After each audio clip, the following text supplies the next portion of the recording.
Рахмат. Эми биз бул тарапка урматтуу меймандар, биздин агайыбыз, биздин устатыбыз кыргыз юморуна өтө чоң салым кошкон, кыргыз юморунун жаралышына салым кошкон сатирик сиздердин шаңдуу кол чабыңыздар менен Рахман Разыков агайыбызды шаңдуу тосуп алыңыздар.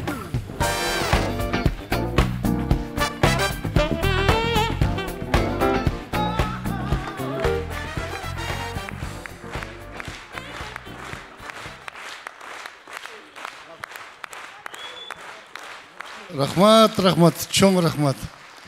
Рахмат. Көңүлдүү кечиңиздер менен. Муну ушинтип кыргыз сатирасынын тарыхында бүгүн бир башкача бир эки агымда жүргөн, эки багыттагы сатиранын биргелешкен концерттик программасы болуп атат. Бул тамашоочулар өзүнчө бир багыт. Куудулдар бул өзүнчө бир башка бир багыт. Бул экөөнү аралаштырганда кандай болот экен деп балдар идея көтөрүп калышты. Бул менин идеям эмес. Бирок менимче жакшы эле бирдеме чыккыдай болуп атабы? Кандай болуп атат? Жагып атабы концерт?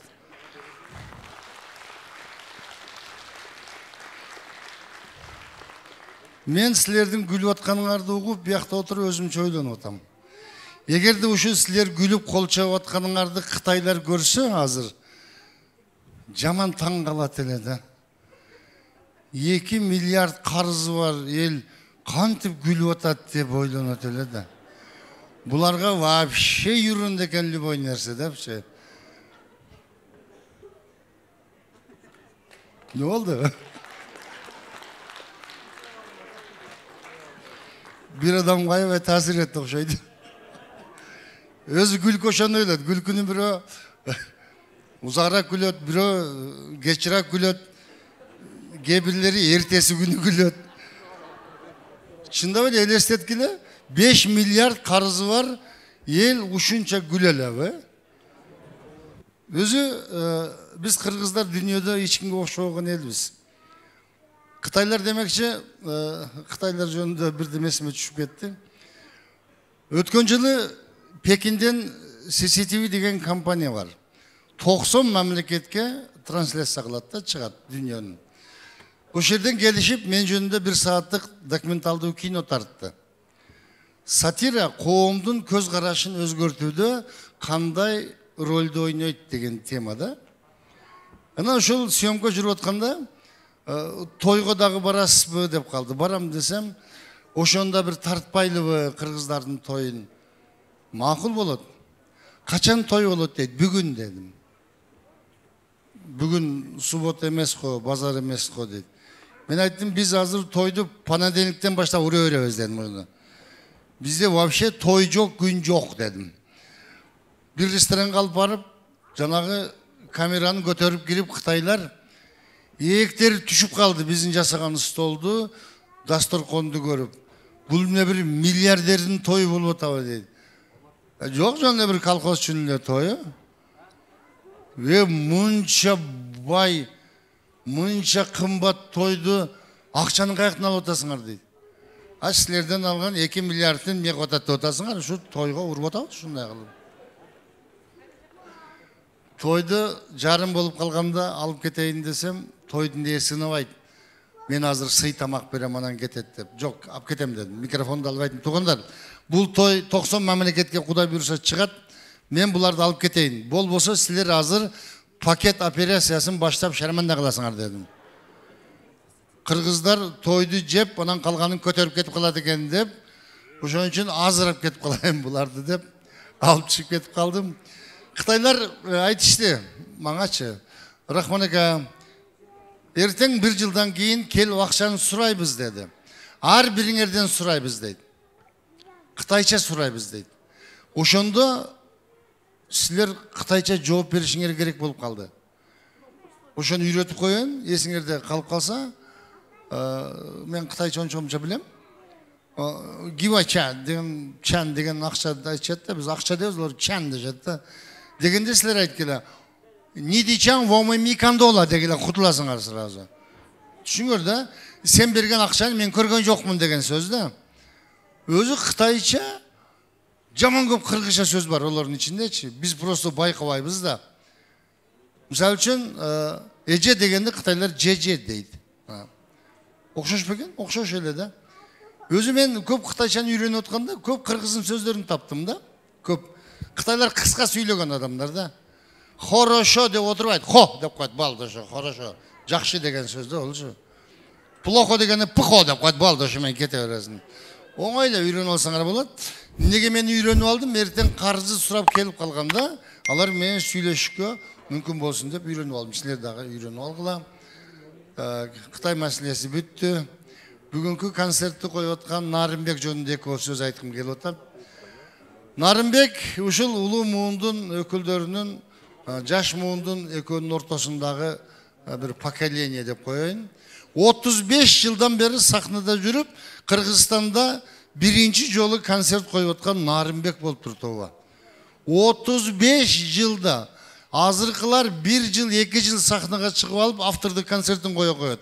Бул Нарымбек 35 жылдан бері не?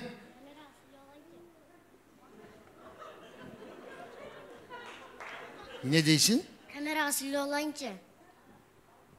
Мен қайқа барайын. Той.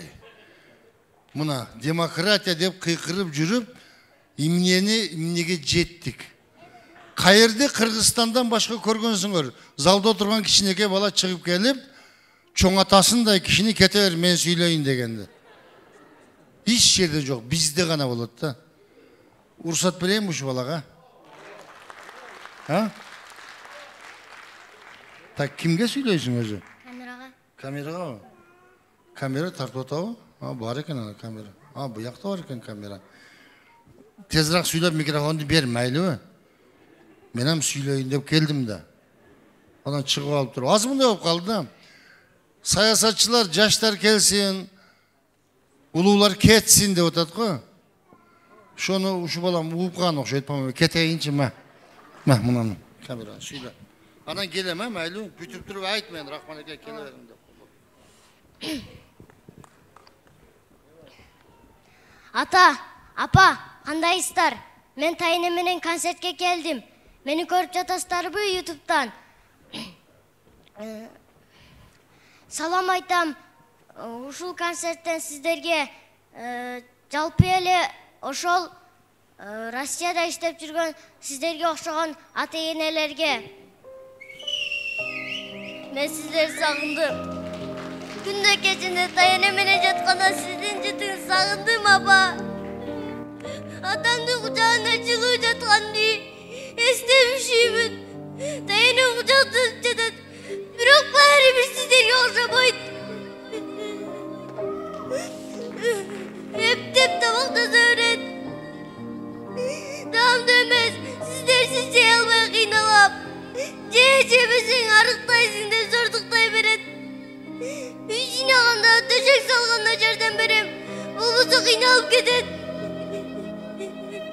Сагындым деп ыйласам, атаң менен апаң ойнап жүргөн жок, акча тауып жүрөт дейт. Сиздерге акча керек болсо келе бериңиздерчи. Мен жоголтуп койдум көп акча. Сени мектепте жейсиң деп берген акчаларга эч нерсе алып жеген жокмун. Сізге берейін деп жоғылтып жатам. Мен ачқа деле жүрө алам. Сіздерлер Россияға кетпей, ушул деде жүрсөңөр эле болду.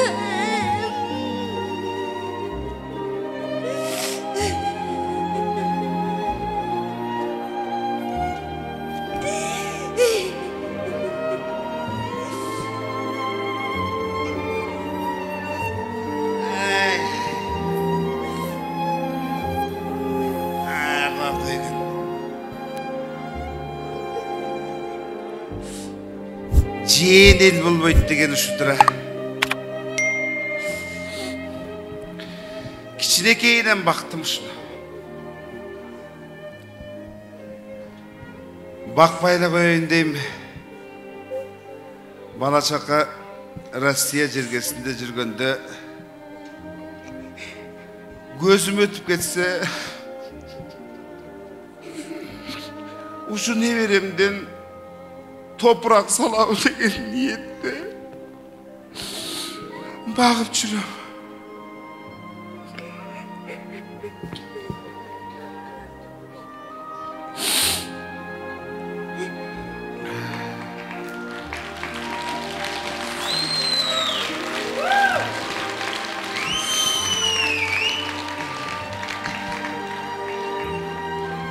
Seni ilava. Zamanımız akırı oңолуп, мамлекетибиз алдыңкы өлкөлөрдүн алдына кошулуп, ушундай жаш балдардын көз жашын көрбөй, бизге окшогон тайнелер, чоң энелер ушулардын алдына кетсек деген гана ой тилек болот экен. Илава. Баары жакшы болот.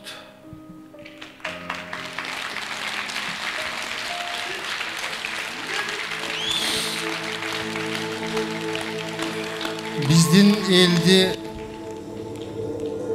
балдарды, неберелерди мына ушундай күнгө салган бийлик төбөлдөрү, депутаттар бир да жолу элден кечирим сурап койгон жок. Ушундай акыбалга алып келген биз болчубуз деп. Тескерисинче бир депутат мен жөө жүргөндөрдү көрсөм уялам деген сөзүн укканда мен Москвада болчум. Ошондо ошол депутат карнап мигранттардын атынан төмөндөгүдөй ыр менен жооп жазганмын. Депутаттар уялса жөө баскандан мен уялбайм, жол шыпырып жаткандан.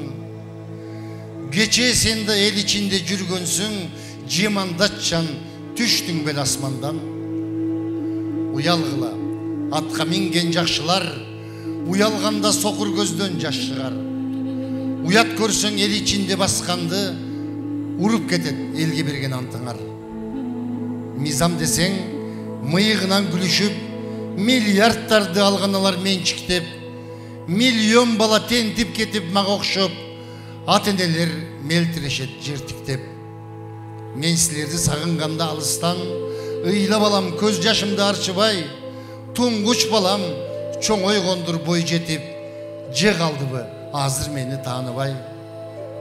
Туугандарга акыретке жөнөгөн, кечиргиле сала албасам топурак, жогор коку жайым бүткөн балаңар жол боюнда жол шыпырып отурат.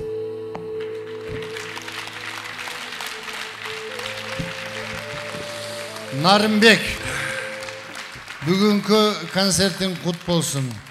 Эми дагы 35 жылдан кийин бир концерт берсең, как раз 70ге чыгып каласың. Кол чаап коебуз. Бербас балам. Таймурас.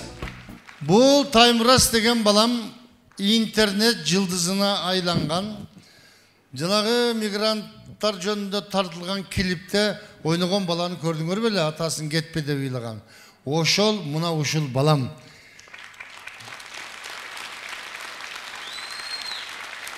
Кудай буйруса, Кудай өмүрүн берсе, сахнадагы чоң бир актер, чоң бир кандайдыр бир чыгармачыл адам болот деп ишенебиз.